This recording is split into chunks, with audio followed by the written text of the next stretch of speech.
Hawker উচ্ছেদ চারিদিকে শুধু শোনাচ্ছে হকারদের আর্তনাদ, হকার উচ্ছেদ। আমরা উচ্ছেদ হলে আমরা কি করে খাবো? চারিদিকে হকারদের কান্নায় ভেঙে পড়ছে।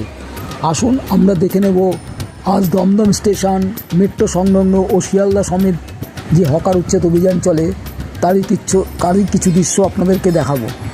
দমদমে হকারদের অভিযোগ, আমরা সময় চেয়েছিলাম, আমাদের সময় দেয়নি। আমরা ভোট দিয়ে নতুন সরকারকে এনেছি, এখন নতুন সরকার আমাদেরকে দেখছে না, আমাদের পথে নামিয়ে এখন আমাদের মৃত্যু ছাড়া আর কিছু উপায় নেই। ছোট ছোট বাচ্চাদেরকে নিয়ে কী করে সংসার চলবে, তারা কান্নায় ভেঙে পড়ে আমাদের ক্যামেরার সামনে। বর্তমানে এই দুস্থ হকারদের উদ্দেশ্য করে সিপিডিআর ইন্ডিয়া হিউম্যান রাইটসের সাধারণ সম্পাদক অতীন্দ্র ঘোষ কী বলছেন তার মুখ থেকে শুনে নেব তাদের মূল্যবান বক্তব্য আমাদের সংবাদ মাধ্যমে।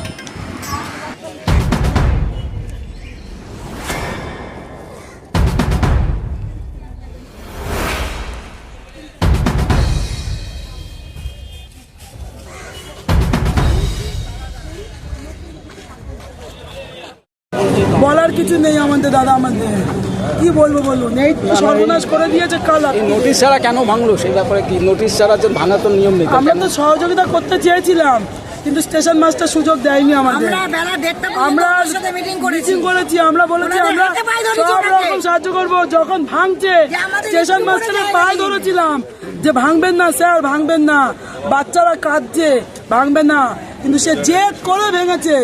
সে বলেই দিয়েছিল আমি প্রমোশন নেওয়ার আগে উচ্ছেদ করে যাব, সে সেটাই করে চলেছে। উচ্ছেদ করে যাব, সে ও সেটাই করে চলেছে।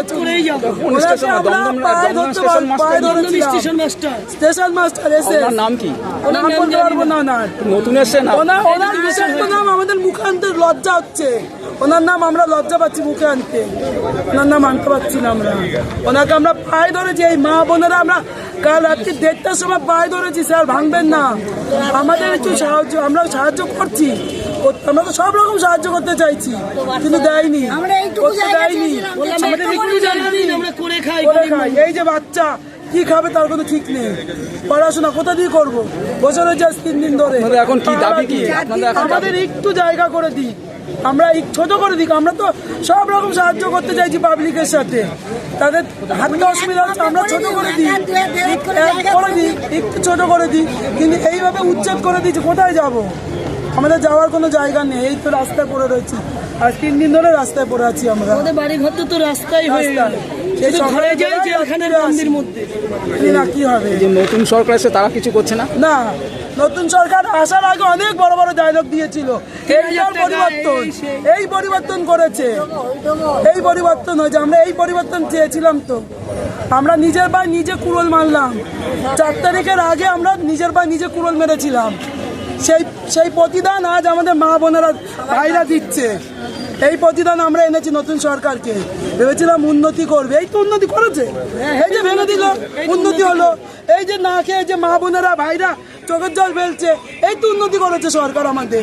মুখ্যমন্ত্রী শুনেছি বলেছে এই উন্নতি করেছে, পশ্চিমবাংলাকে সুন্দর করেছে, এই তো সুন্দর, তুলুন সৌন্দর্যটা তুলুন, তুলে পশ্চিমবঙ্গ মুখ্যমন্ত্রীকে দেখান, এই যে ওনার পশ্চিমবাংলা সুন্দর হয়েছে, শুভেন্দু অধিকারী নরেন্দ্র মোদীকে দেখান, এই সুন্দর হয়েছে, আর স্টেশন মাস্টারকে ছবিতে দেখান, সে প্রমোশন হবে, তার প্রমোশন হবে, আমার নাম শম্পা পাল, তার প্রমোশন হবে।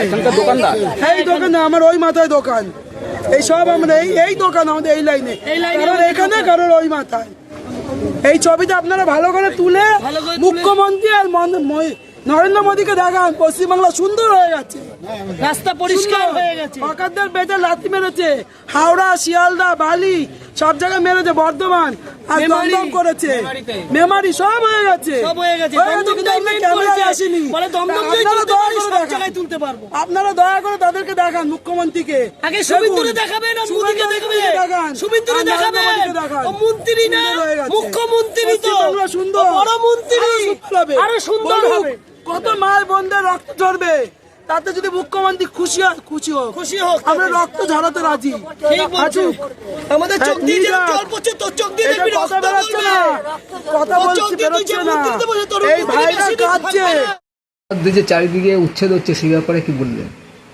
দেখুন, এখন তো নতুন সরকার এসছে, এখন নতুন সরকারের পলিসি হিসাবে রেলওয়ের হয়তো জমি কারোর প্রয়োজন আছে, বা মানুষের যাওয়ার জন্য হয়তো অসুবিধা হচ্ছে বলে হকার উচ্ছেদ হচ্ছে, সেটা যাই হোক না কেন, সেটা নৈতিকভাবে যদি আমরা মানবাধিকার দিক থেকে দেখি তো এটা পুরোপুরি অন্যায়। আগে হকারদের পুনর্বাসন দেওয়া উচিত ছিল, তারপর তাদেরকে সেই জায়গা থেকে সরিয়ে নেওয়া উচিত ছিল। আজকে যে গরিব মানুষগুলো আজকে করে খায়, তাদের ফ্যামিলিগুলো আছে, এই যে তাদের কর্মের জায়গাটা নষ্ট হয়ে গেল, সেই জায়গায় তাদের যে রুটি রোজগারটা সেটা চলে গেল, এখন তারা সংসারটাকে চালাবে। বহু নেতারা বড় বড় ডায়লগ মারছে, অনেক কথা বলছে যে হকাররা কোটি কোটি, হকাররা এই, হকারদের অনেক পয়সা আছে। তারা কোনো সময় গিয়ে দেখেছে যে হকারদের কি অবস্থা? বহু মানুষ তো ভোট দিয়ে সরকারকে নিয়ে এসেছে, মানুষ ভেবেছে যে ভালো দিন বা সুদিন আসবে।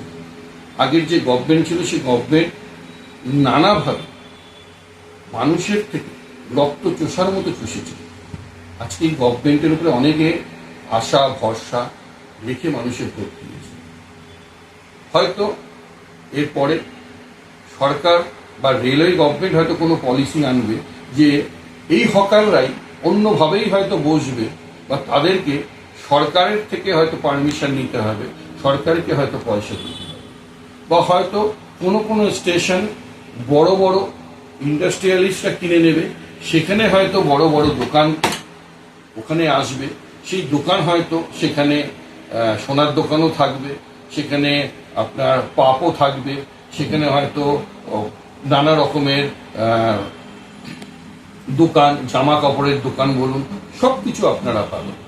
আজকে যে সাধারণ মানুষরা, নিত্যযাত্রীরা ট্রেনে যেতে গেলে যে হঠাৎ করে তাদের জল তেষ্টা পেল, তারা সেই জলটা পেত, বা তাদের যদি চা খাওয়ার ইচ্ছে হতো 5 টাকার চাটা পেত, সেটা আজকে তারা আর পাবে না।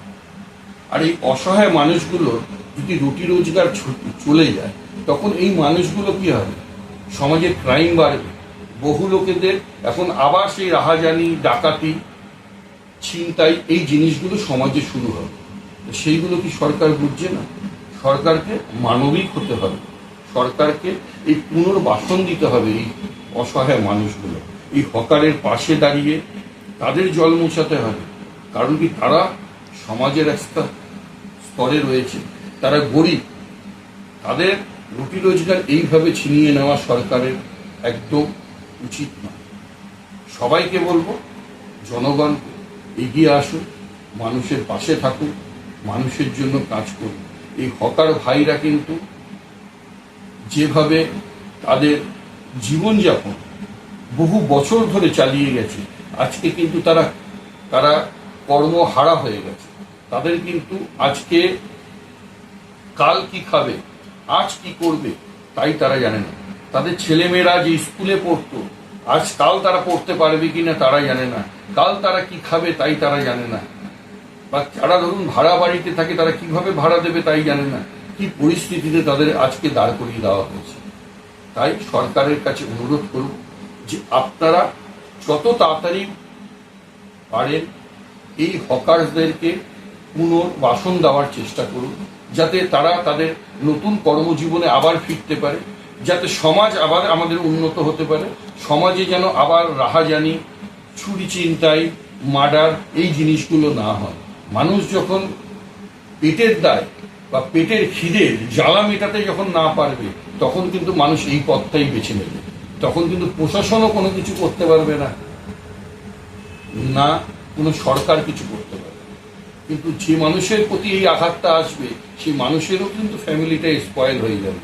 যদি কোনো মানুষের রাহাজানি করতে গিয়ে কোনো মানুষের মৃত্যুবরণ হয়, সেই মানুষটাও কিন্তু যে মৃত্যুবরণ হবে বা যেই মানুষটার যে ক্ষতি হবে, সেটার জন্য কিন্তু দায়ী প্রশাসন বা সরকার। সেই ক্ষেত্রে কিন্তু প্রত্যেকটা মানুষকে বলবো যে সবাই মিলে এই অন্যায়ের বিরুদ্ধে সোচ্চার হন, এবং সরকারকে বলবো আপনারা মানবিক হওয়ার চেষ্টা করুন, মানুষের পাশে থাকার চেষ্টা করুন।